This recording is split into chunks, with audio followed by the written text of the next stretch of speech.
why inequalities are wrong, but they are inevitable.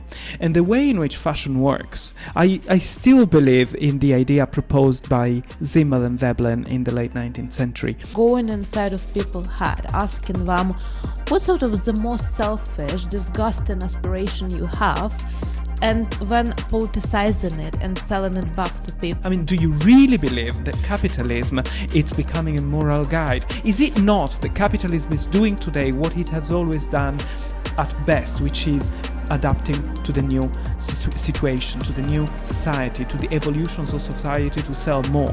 In fact, I'll make my lips even bigger.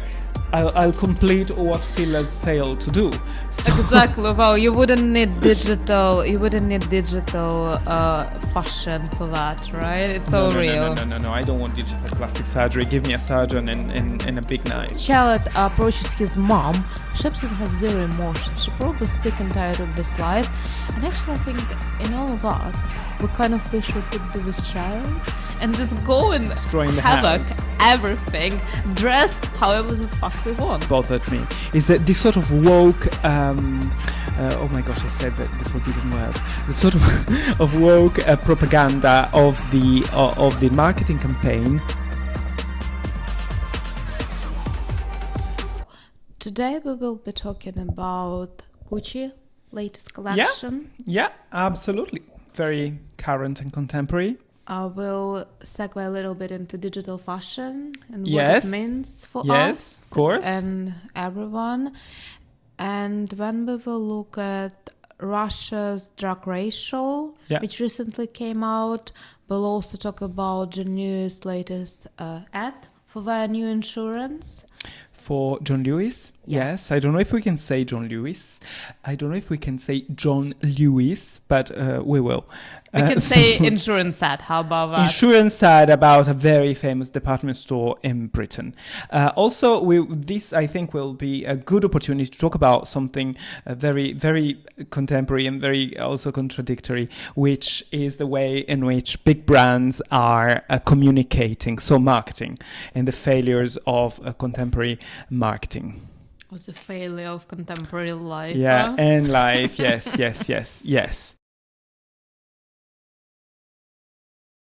What do you think about Gucci show? So, Gucci show is this. This is what I think. Now, the first thing that I noticed was Macaulay Culkin with a double chin, walking down the runway, wearing this amazing Gucci outfit. Is he getting fat, are you saying? No, just double chin. Oh, He's okay. just old, basically. Yeah. And this little double chin. And walking down the catwalk. And don't get me wrong, I love Macaulay Culkin. I grew up watching Macaulay Culkin. I mean, he's every iconic. Christmas we cannot escape him. He is iconic. Totally iconic. But precisely because he's so iconic from the 90s, he was walking down the catwalk. And I could see this faded star walking on the Hollywood stars wearing Gucci. And there I saw a metaphor of Gucci itself. A faded star walking down the path encrusted with stars. Because this show, everybody talked about this show, but everybody talked about this show for the wrong reasons. Actually, nobody was talking about the clothes. Everybody was talking about the fact that during a pandemic, when you would least expect it, they decide to have a show outside of the fashion week in the other side of the world, so not in Milan but in America, with all this conspicuous consumption of private jets and probably the same people who complain about the climate crisis and the leaders flying to Glasgow in private jets. But let's forget about this. So you see all this crowd there, and everybody talking about the stars wearing Gucci and the catwalk show on Hollywood Boulevard, I think it was, and the clothes. What about the clothes, which is what fashion should be about? The clothes are just the same collection.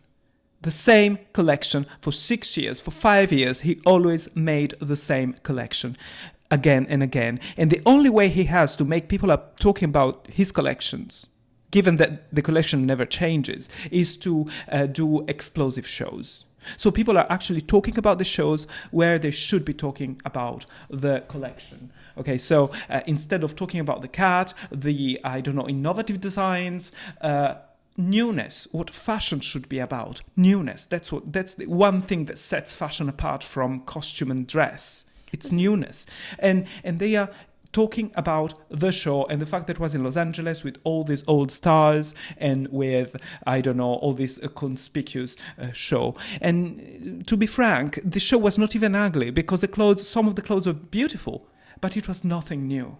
And the element that makes fashion a unique world was missing there for me. Well, we probably live in times where our attention span is so short.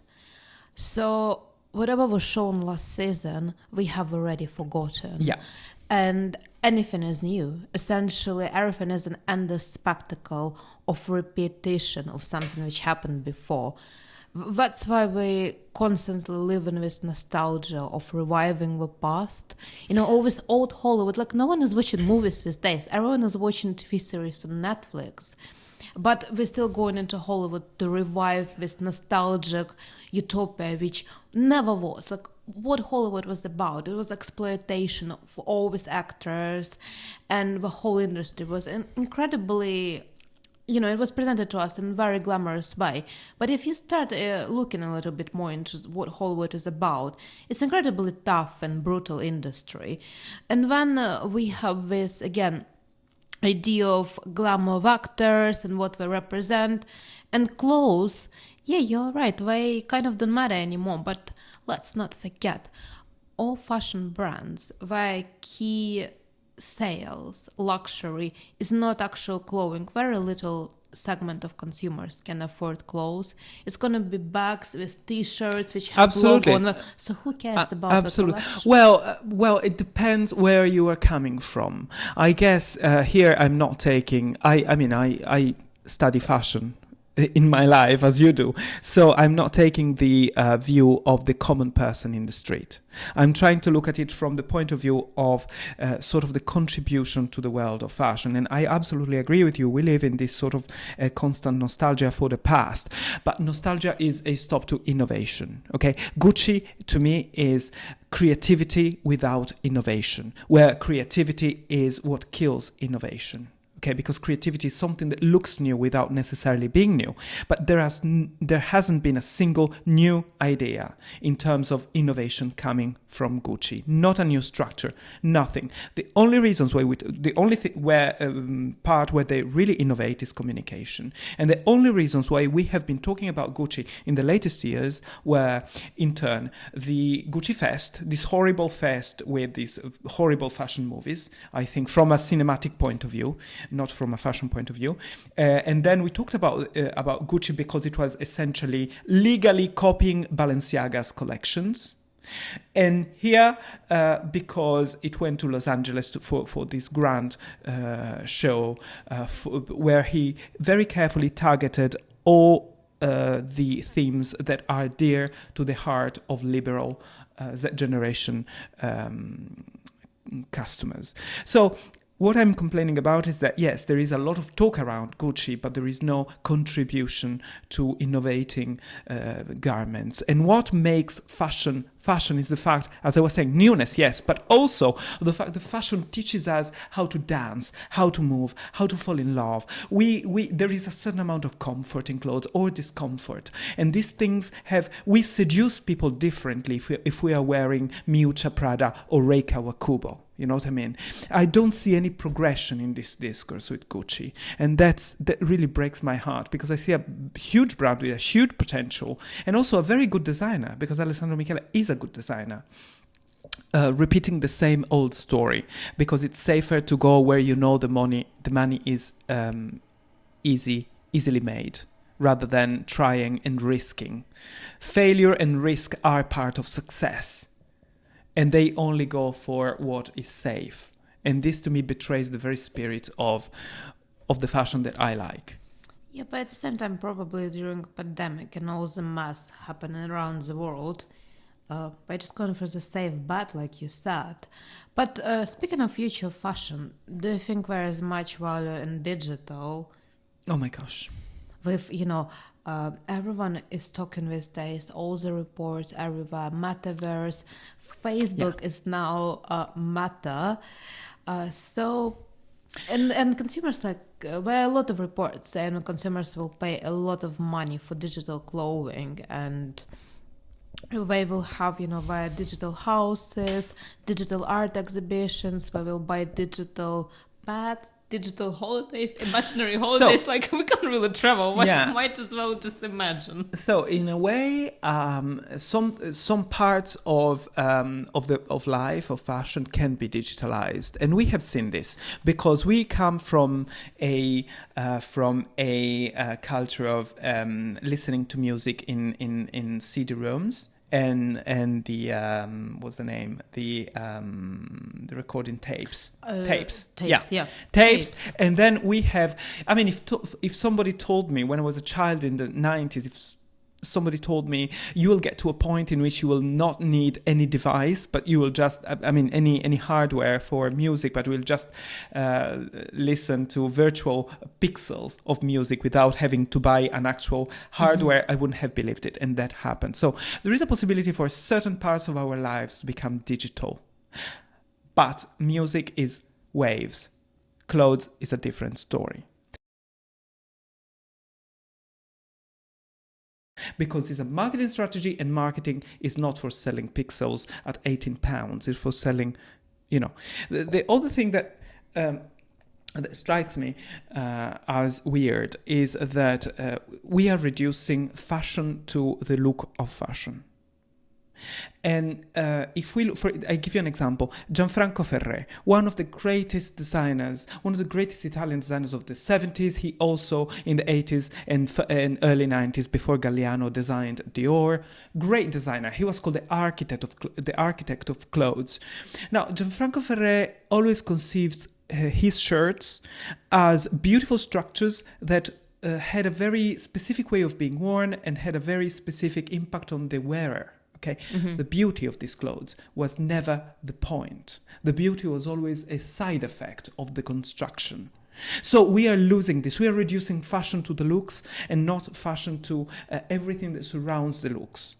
And this is possible in digital fashion because you don't have to wear them on your body, but it's removing a big chunk of know-how from fashion.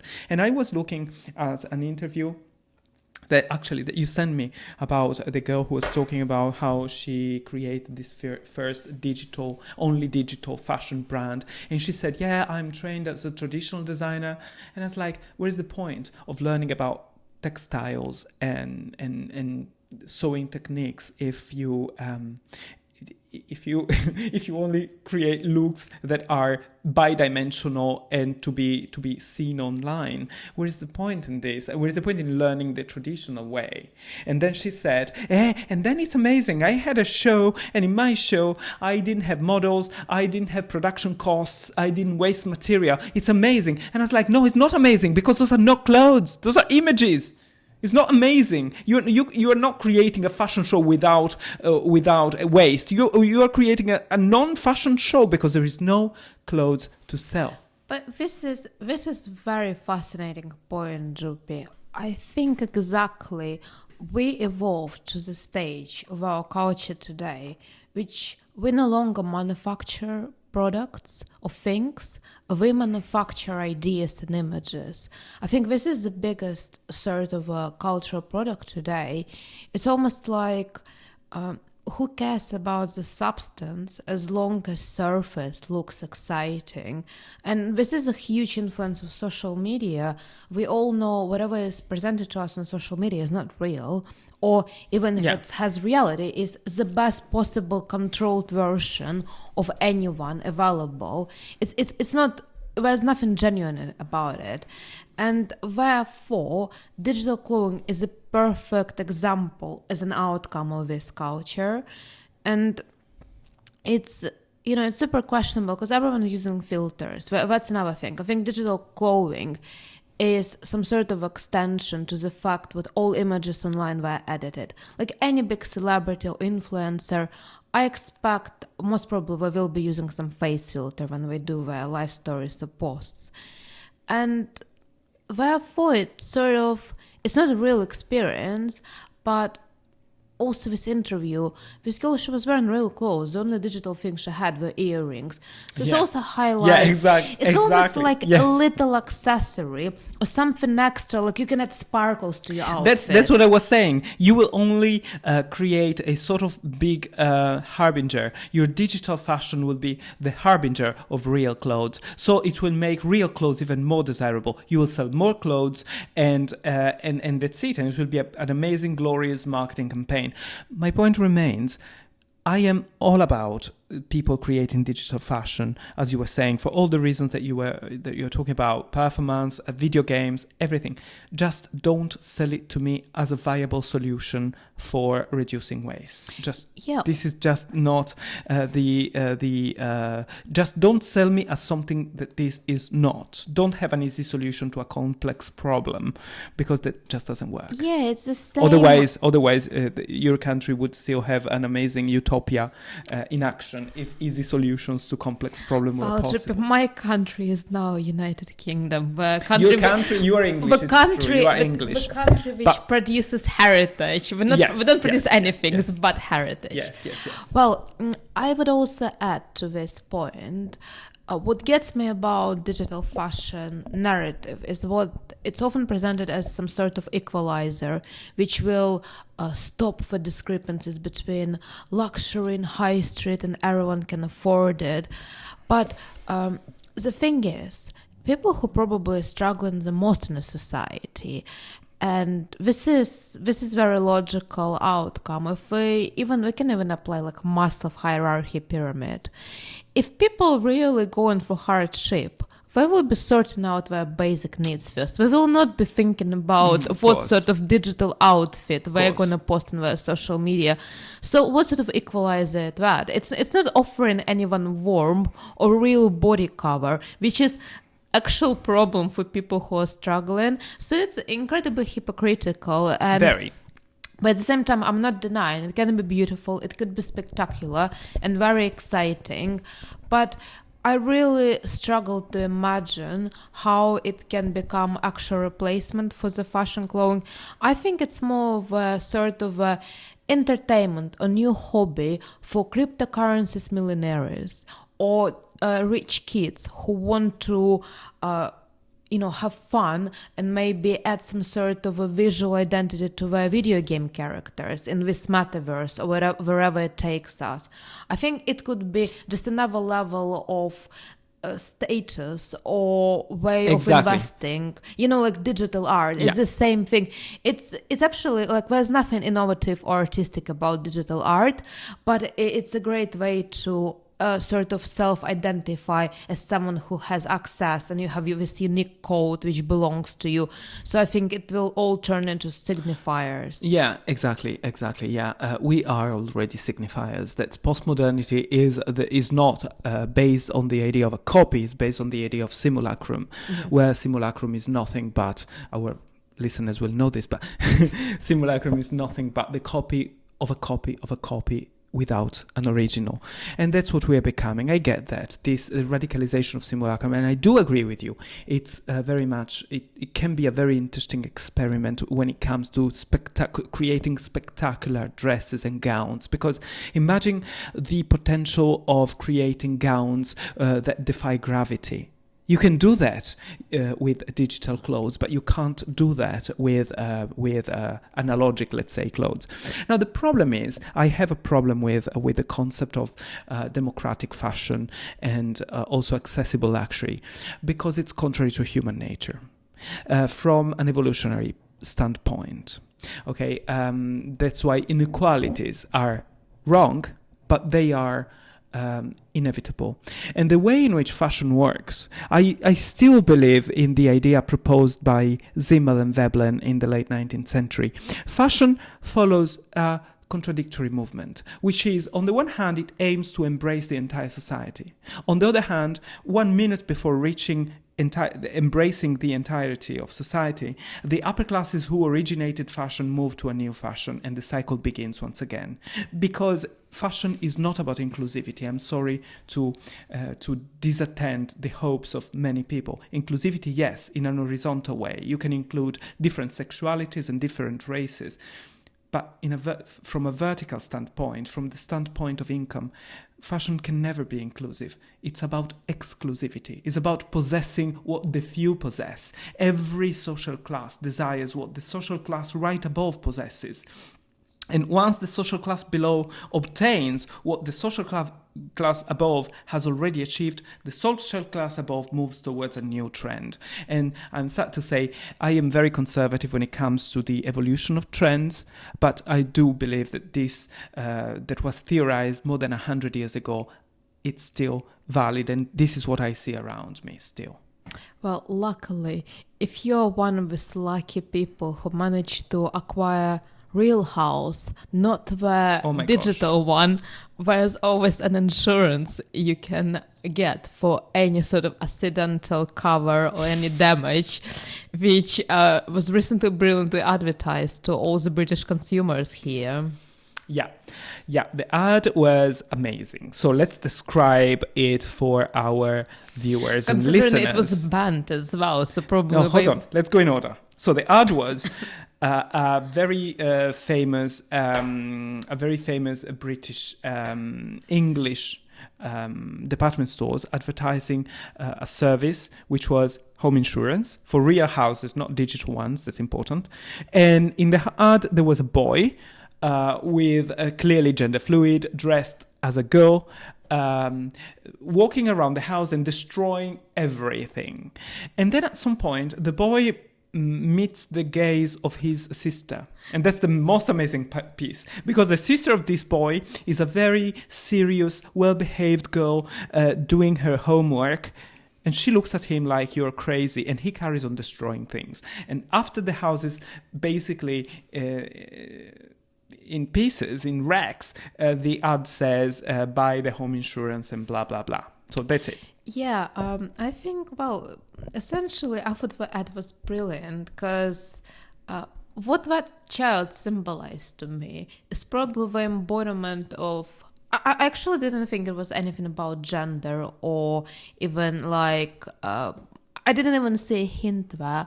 I think, look, gender, it's very much... societal construct in terms of what men should be like this and women should be like this. Like why we sometimes just not think what anyone can dress however we want. I think we often, like, you know, when someone decides we're gonna have a child, often it's, what is the gender will be, so we will decide the present based on that. So we often think that there's a right way for female or male to dress, to behave. But what I thought was a big sort of symbolism is probably always oppressed individuals who managed to get a mortgage, buy a house, and essentially we all sick and tired. Because when the child approaches his mom, she absolutely has zero emotion. She's probably sick and tired of this life. And actually, I think in all of us, we kind of wish we could be this child and just go and destroying the havoc house. Everything, dressed however the fuck we want. That's a very fascinating perspective. What I thought actually is, you are saying gender is culturally constructed. Well, we don't know this for certain. There is contrasting. No, I'm not saying it's not. I'm saying that partly it certainly is, but we don't know this for certain. I have seen different studies that claim also the opposite for evolutionary reasons. But regardless of this, let's buy for a fact that gender is socially constructed and that our gender differences are due to socialization as opposed to all sorts of other reasons. Just to clarify, I mean, sex is a given. I mean, gender more in terms of like how we dress and what we want to okay, how portray. we dress. No, but that's the whole point. The boy was dressed like a girl, but his behavior was extremely masculine because he was destroying the house. And the girl, his sister, was very serious and studious and obedient. So what I'm saying is, on the surface, the ad was challenging gender stereotypes, but in truth, it was sort of solidifying the old binarism that boys will be boys. Boys will destroy the house and girls will watch silently studying. So the point for me is not whether their idea of gender is acceptable or not. The point for me is that they were not even able to establish a principle and to abide by it. Well, we almost like, now you say it this way, it always makes me think of these Hogarth paintings at National Gallery, Mariage à la Mode, where you have, I think there's a scene where like a husband comes home after partying and a woman sits and watches him. I think there was an exhibition by Paula Raga at Tate Britain quite recently, and she also did some sort of this scene where it says like the husband went around doing all stupid things, and now he came back broke and confused, and a woman has to sort him out. So maybe there is a little bit of this, but essentially my understanding, the ad was taken down in the end because it was misleading what it would ensure people. So basically what happened is that the and this is what really bothered me, is that this sort of woke oh my gosh, I said the forbidden word, the sort of woke propaganda of the marketing campaign makes it a failed marketing, because by trying to lecture their own clients about how you should live your gender and your life, which is not what, to be fair, what a company should do. They should not lecture people on how to think politically and how to think philosophically. It should just sell a product at best. So while thinking about how to best lecture their client, they forgot the main point, which was the product that they were selling. And they had to, as you were saying, to withdraw the ad because they realized all of a sudden that we're launching the wrong message. And the wrong message was not that the gender of the boy. The wrong message is that if your child destroy your house, that is not going to be covered by the insurance. So they misled by this idea of feeling contemporary and woke at all costs. They forgot the real essence of it, which is the fact that they had a product to sell, and the company had to call all the clients who bought the insurance within the time. In the time in which the commercials was aired, to make sure that they understood that the company was not covering for children destroying the house. Did you know that? I didn't know we had to go. I find this out. I found this out. I read it in the Guardian. So and I was like, wow, how's it possible? I mean, that's really stupid because I worked in production. You worked in production. We know that a commercial doesn't air unless a lot of people watch it and approve it. Yeah. So how's that I think it's also hilarious. We had to call customers. I bet some of our customers who had never thought about it, who bought this insurance, or probably even haven't seen the ad. We just bought it. Yeah, it's hilarious, but I still would kind of press the point. Children often put on random clothes, they put on random makeup or face paint, and I don't think we necessarily think about. I think it's a more adult thing. I think when adults were dressing up this boy, because I imagine obviously it was done by adults, this whole production, they probably had this narrative. But if a child would do it, he probably would have no idea. He would be just enjoying himself. Okay, I'm going to quote Judith Butler now. Oh. Judith Butler, who I grew up reading. When I was at university, I read a lot of Judith Butler. And then I realized that I didn't entirely agree with her points, even though for a substantial part of my life, I was completely absorbed by her philosophy. Also because it's so difficult that when you grasp something, you feel very empowered. Oh my gosh, I understood Judith Butler. Anyhow, in one of her books, she analyzes the way in which psychologists classify gender dysphoria, which is the contradiction between the sex that you were born with and the way in which you identify as gender dysphoria, which creates a significant amount of discomfort. And one thing she says is very interesting. She says in order to the psychologists, in order to verify whether you are gender dysphoric, which is the first step for changing sex, or at least it used to be, they have to ask you questions about your childhood. And they would look for specific answers. Like, for instance, did you dress up as a boy or a girl, as a person of the opposite sex as a child? And then Judy Butler says, but isn't this just acting? Is this something that has to do with identity? Isn't this just what children do when they act, when they perform, when they pretend to be an animal or a hero? Isn't it just that? Does it have to be something that has to do with your identity? However, we reached a point in which trying to follow Judith Butler, people have sort of turned the tables. And today, everything you wear makes your identity. But that's the thing. So your point of freedom is lost. If a boy dresses like a girl, they start changing pronouns and not allow this space of freedom that is very precious, I think. And I think you agree with me. It's very precious for children to play with gender.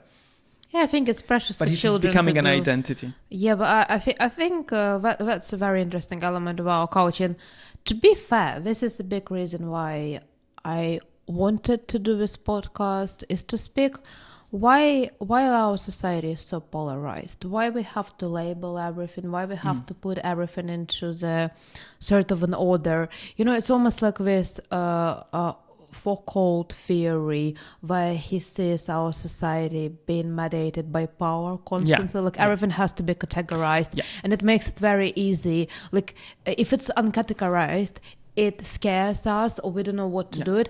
As long as we can label it and decide if it's good or bad, it gives everyone this fake sense of security or stability or control, or like we observe and we know what is the right way to go about anything you do in this life.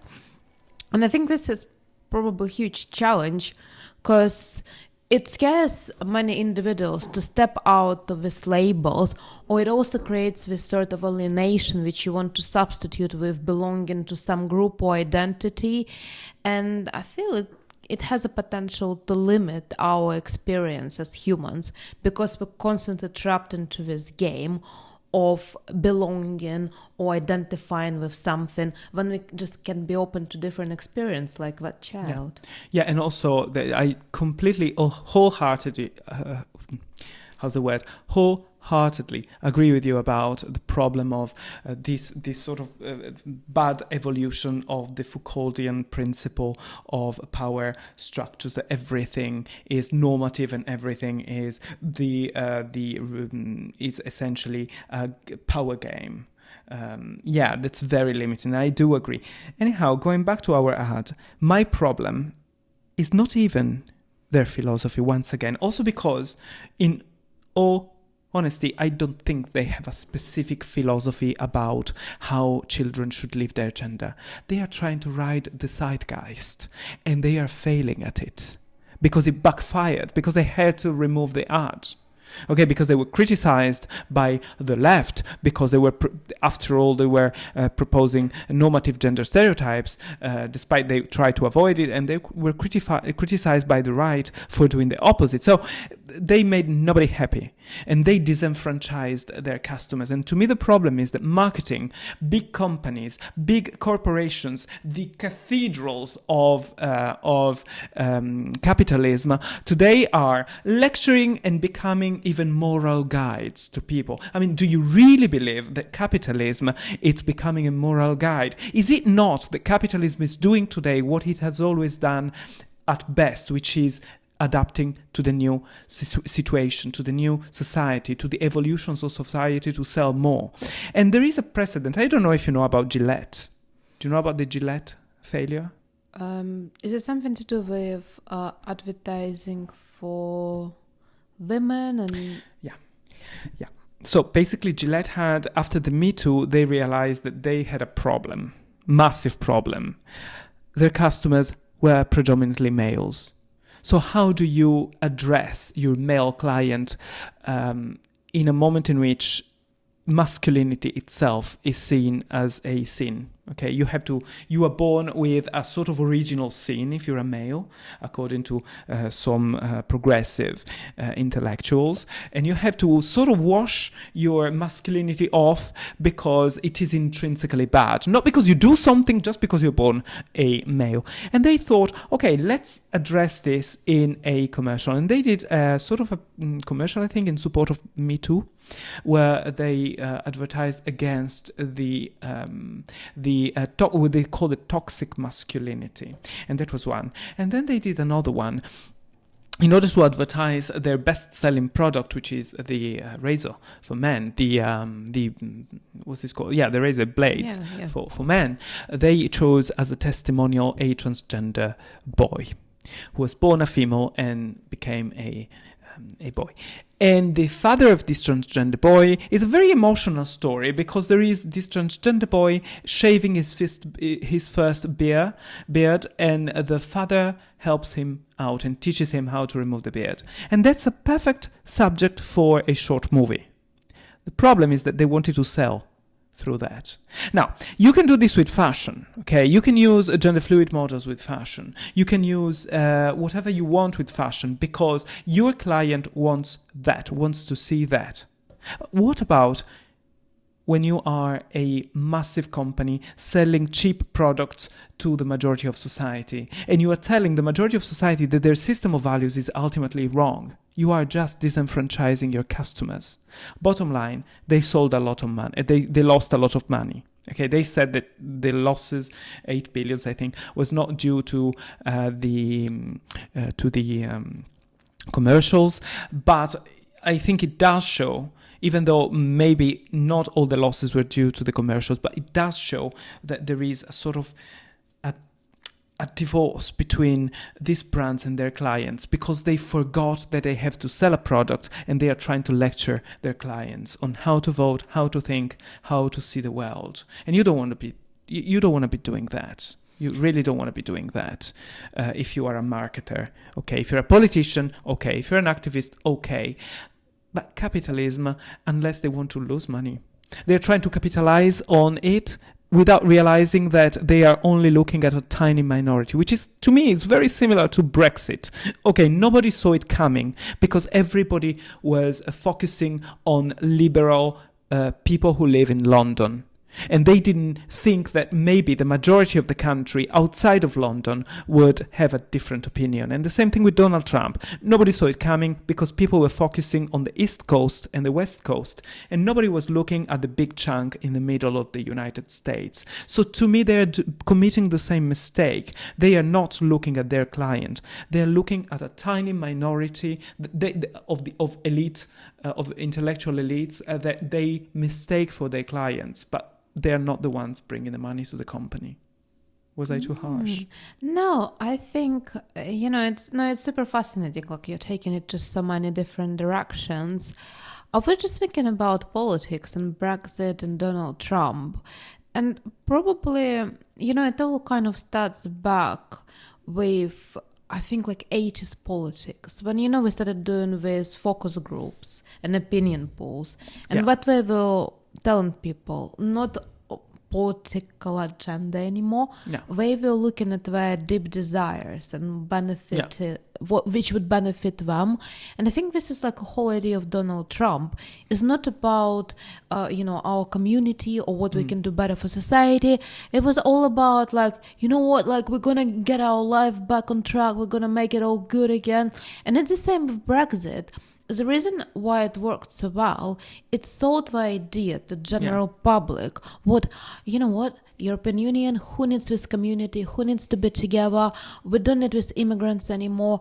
We're going to have great life ourselves. We're going to vote this way because it benefits us as individuals. Yeah. We'll be in control. It's this manipulation of, it's almost like Freudian, not directly, but it's sort of like going inside of people's head, asking them what sort of the most selfish, disgusting aspiration you have, and then politicizing it and selling it back to people. And I think this is what we often observe. But when you are right, I think when brands are trying to teach people lesson, it doesn't work. Because if you want people to give you money, you need in subversive way sell them back what they desire the most. Yeah, and I think there is a massive problem in our society, now that we were talking about also Trump, but it also applies to these commercials. And the problem being that we live in different. All social groups live in different epistemological realities. We are reached by different informations. Also, the algorithm in social media makes this possible. So we are reached by different information. Unless one goes looking for specific information, is not reached by them. Everybody thinks that they have the key to understanding the world, and they all seem to be living in different worlds. And this cannot be a way in which society can function. Okay, because we're living side by side and yet in different worlds. We live in metaverse, stupid. In the metaverse. In metaverse it works. Metaverse, yes, and in the multiverse as well. Exactly. But this is I think a losing game. A losing game, because togetherness should be the point. And the first thing to do should be to acknowledge when you lose, and also acknowledge when you win, and the other part should do the same. So this was, I think, the problem, for instance, with Trump, that initially his massive win was not acknowledged. It was not massive numerically, but it was massive because nobody saw it coming. Nobody in the other side, none of the Democrats really acknowledged Trump as a president. So an American tradition was broken, which was that once one president wins the election, he is president to everyone. So Trump became only president to half of Americans. And then, unsurprisingly, when the opposite happened, they were paid back with the same coin, because when Joe Biden won, the other side was not ready to acknowledge the win. This is because we perceive the world in such a different way, epistemologically, that it is problematic. And that's what's happening with Gillette and John Lewis as well, because they are living in the epistemological reality of a minority of liberal people with liberal values. But then they don't realize that the majority of people who buy them, the big silent or sometimes not silent crowd, is perceive the world in a different way. And they don't want to be told there are 68 different genders, which, by the way, is what most people are saying. They want to think that there are 2 genders, and then you can change in some cases and change your sex. And that's you see, I don't know. It's and I'm not saying I agree with the Conservatives. I'm not saying that. I'm saying that you have, as a brand, to acknowledge that the majority of people who vote for you, who buy your products, probably have a different set of priorities, a different set of ideas, and you should respect them, because otherwise you lose money. So mine is not a political point. Mine is a marketing point. Yeah, well, speaking of marketing and contemporary crowds, let's talk about a new drag race show in Russia and what it means for West and how it stands in Russia. I need to put some Vaseline. Okay, No. Roll it. No, roll Okay. it. It's perfect. I'll make my lips even bigger. I'll complete what fillers fail to do. So Exactly. Well, you wouldn't need digital fashion for that, right? It's so real. No. I don't want digital plastic surgery. Give me a surgeon and a big knife. Okay, well, so this is something in future plan. Yeah, but basically, there's this sort of a Russian spin-off. It's obviously separate enterprise to RuPaul Drag Race, but there's this Russian celebrity who is incredibly successful, straight Russian woman who came from this sort of very Cinderella-like story where we came from a very poor family, she had nothing, and now she is a huge celebrity. She's done it all herself through this social media entertainment videos, when she worked on a TV doing travel shows, and she accumulated significant amount of money.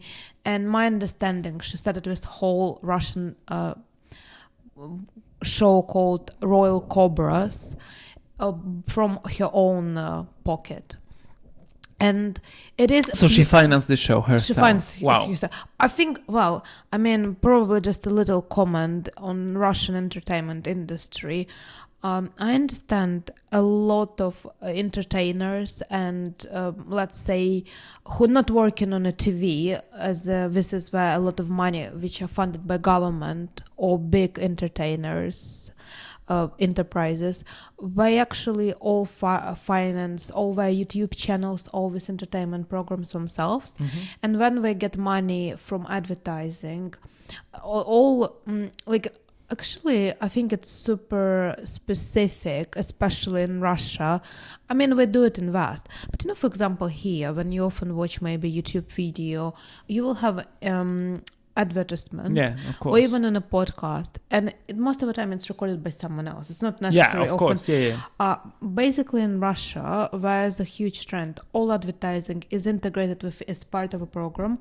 So the way they advertise, let's say you have a YouTube video, suddenly they do a different video, but they literally advertising you the product just in a way like it would be part of a program. Yeah, it's just a product placement strategy. Yeah, it's not even product placement. It's like advertising bit, but it's strategically filmed and it has a narrative. It's like a little movie within a movie. Yeah, we had that in Italy in the 60s. There was a similar thing. Carosello was called. 60s and 70s. Yeah. So, well, with a storyline, almost like a short movie with a storyline of its own. Yeah. And this is how they advertise everything these days in Russian entertainment. So, but they finance like incredible amount of money. Like she puts like millions of Russian rubles into this production. And then essentially it's super performative. And it's been criticized here by the media, saying that it's not supporting gay rights. Well, first of all, I think it's a perfect sort of conversation about does, like you said, does the media need to support? Is it just a pure entertainment? Yeah, they said they are using Drag Race but erasing the gays from it. And that links back to, I think, to what we were saying before.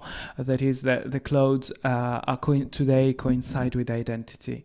Even when you're a child or an adult, if you want to wear in a specific way, there must be some identity in it. And so I think in the West, even the all drag experience. I'm a big fan of RuPaul and a big fan of Drag Race as well. But the one thing I noticed is that they are almost turning being drag into an identity of its own, almost as if you cannot be drag without that saying something extra about your identity. And there is a lot of pressure on identity. And that is because in America this means something, because in America people want to fall in love with the emotions and with the authenticity. And what a better way of portraying authenticity than pretending that your job equals your identity. So I think that's a little bit of a sort of game of television with it. But as you were saying, why does a TV show have to have necessarily a political message, especially in a country like Russia, where since 2013, I think it's impossible to do gay propaganda? What should this girl do? Yeah, but this is I think another level to this conversation. Essentially, let's look at the drag culture from a side, like as an observer. It is extreme version of femininity. All their idols, all women they portray, they are not contemporary women activists, right? Yeah. They are not politicians. Yeah. They portray women from bygone eras, very nostalgic, very sexualized, incredibly performative, dramatic. We almost have these women who are a little bit out of control with their femininity. They portray probably exactly, okay, I'm going to take it back to Foucault. This hysterical female, we almost present that. And this is what patriarchal society likes. We like to put her back into her place and tell her how to be. So therefore, this is just subversive way of re-establishing Russian societal structure and supporting it politics in a way.